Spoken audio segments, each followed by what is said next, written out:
When I begin at the point furthest to the left, and I'm looking for my rise, it looks like to go from the first point to the next, I only have to go up one line, from the origin up one. That means for this particular line, my rise is 1. Now because I'm going up from the origin in the positive direction, I'm going to call this a positive 1. From there, I go over 2.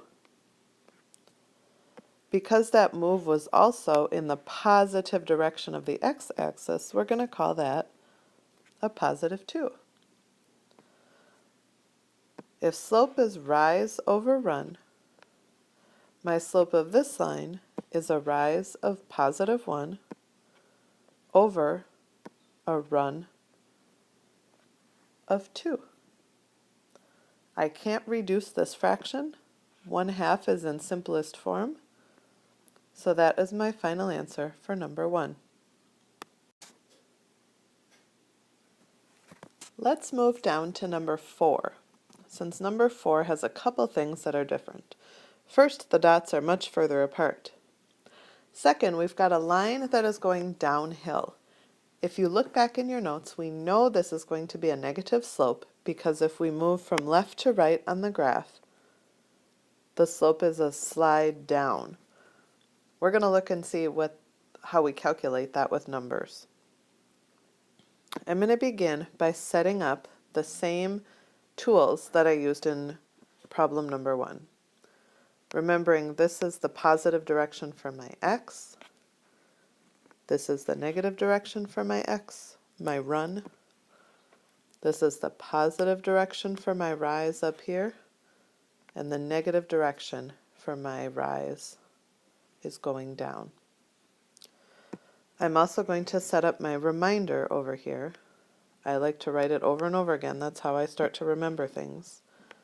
That I'm going to put the rise, or my up and down number, on top of my run, or my left and right number.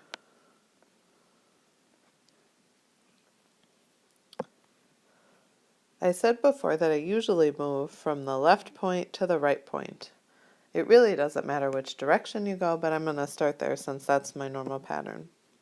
And if I start with the point to the left, and I start counting my rise, or my up and down, I'm going to go down 1, 2, 3, 4, 5 lines. Because I'm going in the negative direction, I'm going to call that negative 5. I'm going to go over 1, 2, 3, 4. Because I was moving in the positive direction, I'm going to call that plus 4. So now I've got a negative 5 over a positive 4. My rise is negative 5. My run is positive 4. I have to look and see if I can reduce this fraction. I can't divide 5 by the same numbers that I can divide 4 by. So this is completely reduced. I also need to remember that this negative has to match the direction of the line. I mentioned before the line is going downhill. My final answer should have a negative on it. Negative slopes always go downhill. So I've done everything correctly.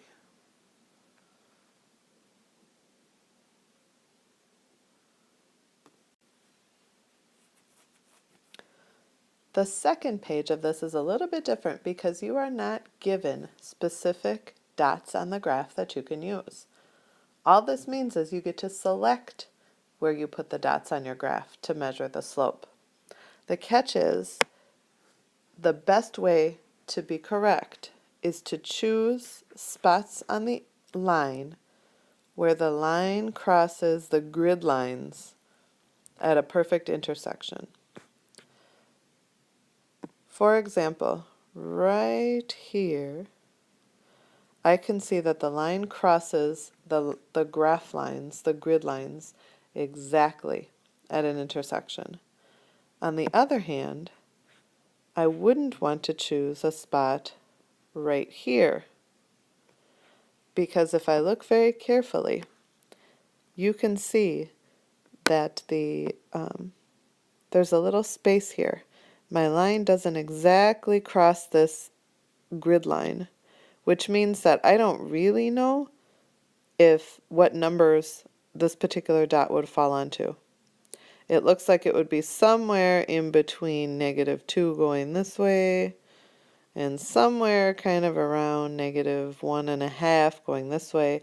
But if I don't know exactly, I'm not going to choose to use that.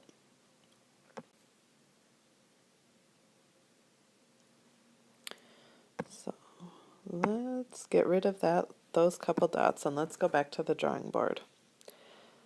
I said I was going to select the dot right here because it was crossing the grid lines exactly at an intersection.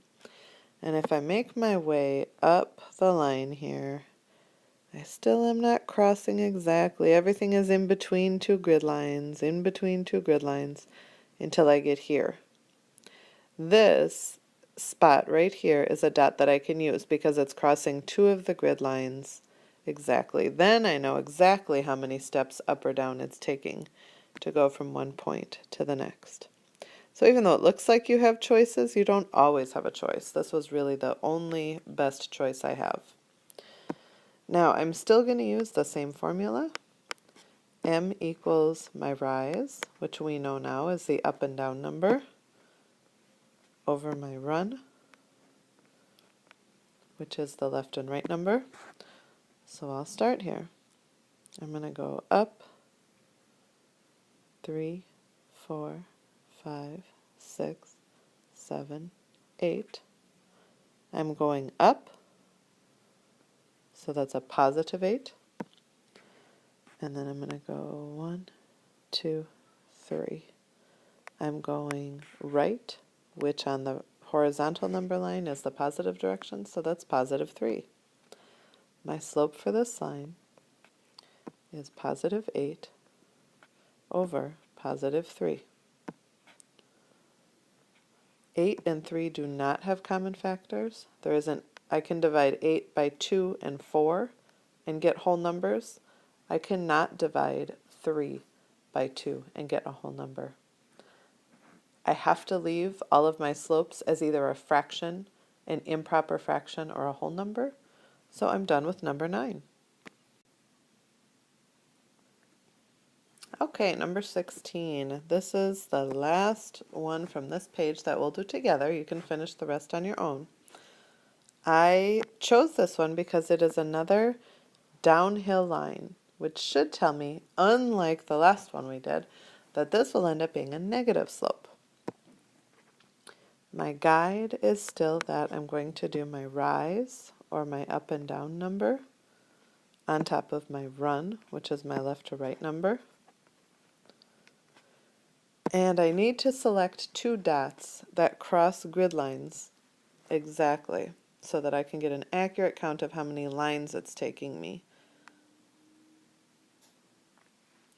I'm going to place one dot there, and then I'm going to follow my line down and see where this particular line crosses. This is really close, but it's a little white space there, so it's not on the grid line exactly. I think we have to go down to this bottom corner here. All right. So I'm going to start with my rise, which means I have to go up or down. I'm going to start counting 1, 2, 3, 4, 5, 6, 7, 8. I went down, so that's a -8 going in the negative direction. And then I'm going to move right 1, 2, 3, 4, 5.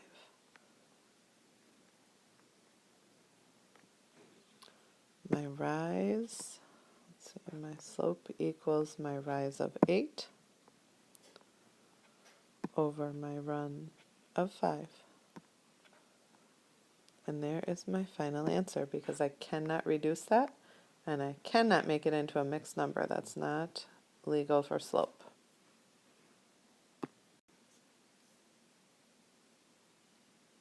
Okay, there's 4 problems. You can finish the rest on your own now. There's an answer key on Schoology so you can see whether or not you're on the right track.